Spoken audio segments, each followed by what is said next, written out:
Querido Jesus, lerei agora as páginas da tua vida, que elas me levem a te amar cada vez mais e que tuas palavras firam o meu coração e me levem a mudar de vida.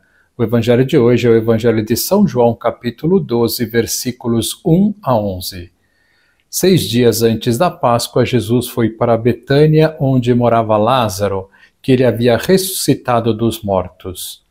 Ali ofereceram a Jesus um jantar.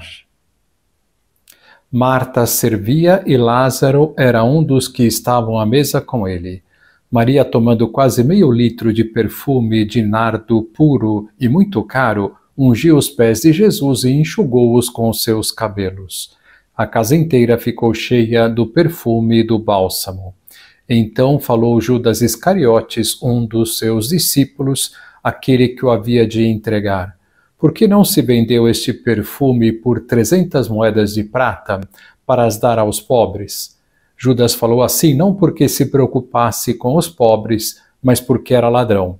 Ele tomava conta da bolsa comum e roubava o que se depositava nela.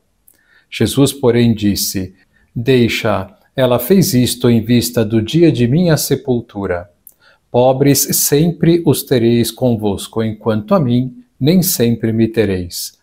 Muitos judeus, tendo sabido que Jesus estava em Betânia, foram para lá, não só por causa de Jesus, mas também para verem Lázaro, que Jesus havia ressuscitado dos mortos. Então, os sumos sacerdotes decidiram matar também Lázaro, porque, por causa dele, muitos deixavam os judeus e acreditavam em Jesus. Palavra da salvação. Glória a vós, Senhor. Vamos olhar para Jesus. Como disse ontem, Jesus dormirá estes dias na casa dos irmãos Marta, Maria e Lázaro. E lá haverá este episódio narrado no Evangelho de hoje, onde Maria unge os pés de Jesus derramando meio litro de perfume de nardo puro e muito caro e enxuga os seus pés com os seus cabelos. Imaginem quanto custaria este meio litro de perfume muito caro. Saibamos imitar este gesto de Maria, sendo generosos em dar nosso coração a Jesus. Continuando nossa série sobre o céu, começamos a relatar o sonho maravilhoso do céu de Dom Bosco. Vejamos a sua continuação. Eu me perguntava a mim mesmo, estou dormindo ou estou acordado? Batia as mãos uma na outra e me tocava no peito para certificar-me de que era realidade o que via. Chegada diante de mim toda aquela multidão, parou a distância de 8 ou 10 pessoas. Brilhou então um relâmpago de luz mais viva. Cessou a música e fez-se um silêncio profundo. Todos os jovens estavam tomados pela maior alegria que lhes transparecia no olhar e em seus rostos se via a paz de uma felicidade perfeita. Olhavam-me com um suave sorriso nos lábios e parecia que desejavam falar, mas não falavam. Adiantou-se Domingos Sávio alguns passos e ficou tão próximo a mim que se eu tivesse estendido a mão, certamente o teria tocado. Calava-se e me olhava sorrindo. Que belo estava, suas vestes eram realmente singulares. Caía-lhe até os pés uma túnica alvíssima coberta de diamantes e toda bordada de ouro. Cingia-lhe a cintura uma ampla faixa vermelha recamada com tantas pedras preciosas que uma quase tocava a outra, e se entrelaçavam em desenho tão maravilhoso, apresentando tanta beleza de cores, que eu, ao vê-lo, me sentia fora de mim pela admiração. Pendia-lhe do pescoço um colar de flores raras, mas não naturais. Parecia como se as pétalas fossem de diamantes unidos entre si sobre hastes de ouro. E assim era tudo mais. Essas flores refulgiam com luz sobre-humana, mais viva que a do sol, que naquele instante brilhava com todo o esplendor de uma manhã de primavera. Elas refletiam seus raios sobre o rosto cândido e corado, de modo indescritível, dando-lhe uma luz de modo tão singular que nem se distinguiam bem suas várias espécies. A cabeça tinha-a cingida com uma coroa de rosas. Os cabelos caíam-lhe sobre os ombros em ondulantes cachos, dando-lhe um ar tão pulcro, tão afetuoso, tão encantador, que parecia um anjo. Eu continuava a observar e pensava: que significará isso? Como vim parar neste local? E não sabia onde me encontrava. Fora de mim, temeroso pela reverência que tudo aquilo me inspirava, não me atrevia a dizer nada. Também os outros continuavam silenciosos. Por fim, Domingos Sábio abriu a boca. Por que estás aí mudo e como que aniquilado? Não és mais aquele homem que de nada tinhas medo, que enfrentavas intrépido as calúnias, as perseguições, os inimigos, as angústias e os perigos de toda espécie? Onde está tua coragem? Por que não falas? A duras penas respondi, quase balbuciando. Não sei o que dizer, mas não és tu Domingos Sábio? Sim, sou. Já não me reconheces? E como te encontras aqui? Acrescentei, sempre confuso. Sábio então respondeu com afeto. Vim aqui para falar-te. Tantas vezes nos falamos na terra. Não recordas quanto me amavas, quantas provas de amizade, quantas demonstrações de benevolência me deste? E eu por acaso não correspondi a teus desvelos? Como era grande minha confiança em ti. Por que então tremes? Coragem, pergunta-me alguma coisa.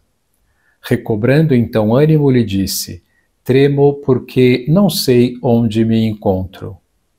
Estás no local da felicidade, respondeu o sábio, onde se gozam todas as alegrias, todas as delícias.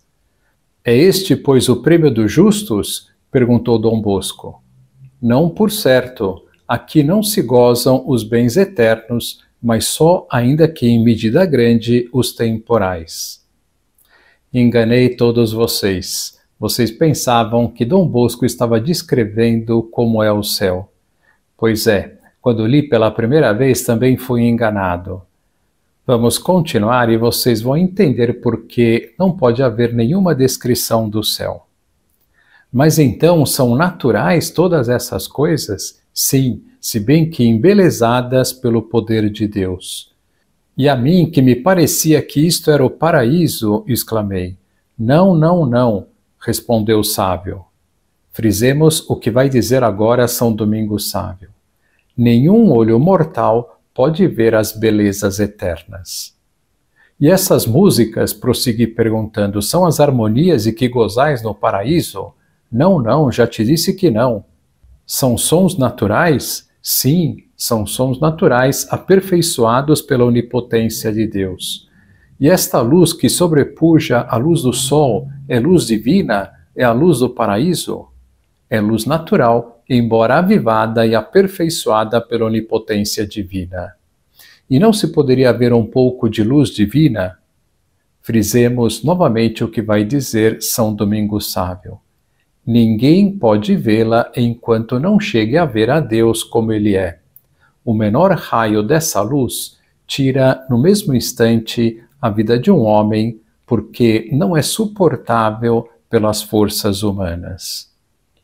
E poderia haver uma luz natural ainda mais bela do que esta? Se soubesses, se visses somente um raio de luz natural elevada a um grau superior a este, ficarias fora de ti. E não se pode ver ao menos um raio dessa luz de que falas? Sim, podes vê-lo. Terás a prova do que te digo. Abre os olhos. Já os tenho abertos, respondi. Olha bem lá no fundo desse mar de cristal. Levantei a vista e apareceu de repente no céu, a uma distância imensa, uma instantânea centelha de luz, sutilíssima como um fio, mas tão brilhante, tão penetrante que meus olhos não puderam resistir. Fechei-os e lancei um grito tão forte que despertou o padre Lemoyne, que dormia num quarto próximo. Assustado, ele me perguntou na manhã seguinte o que me acontecera de noite por estar assim tão agitado. Aquele fiozinho de luz era 100 milhões de vezes mais claro que o sol, e seu fulgor bastaria para iluminar todo o universo criado. Após alguns instantes, consegui abrir os olhos e perguntei a Domingos Sábio: E isso que vi será talvez um raio divino? Sábio respondeu: Não é luz divina, se bem que comparada com a luz terrestre seja tão superior em brilho. Não é senão luz natural, assim avivada pelo poder de Deus. E ainda que imaginasses uma imensa zona de luz semelhante à centelhazinha que viste lá no fundo, rodeando todo o mundo, nem por isso formarias para ti uma ideia dos esplendores do paraíso. E vós de que gozais, pois, no paraíso? Ah, é impossível dizer-te. O que se goza no paraíso, nenhum mortal pode sabê-lo enquanto não deixar esta vida e se reunir a seu Criador. Basta dizer que se goza do próprio Deus. Que lição nós podemos tirar destas considerações? Por que então não pode haver nenhuma descrição do céu? Porque não há nenhum termo de comparação do céu aqui na terra. Tudo o que descrevermos do céu será ridículo com o que é o céu realmente. O céu é tão maravilhoso, tão extraordinário, que não é suportável à natureza humana. Deus precisará, depois da nossa morte, dar-nos uma graça especial para podermos resistir a tamanha beleza, a tamanha felicidade, a tamanho amor.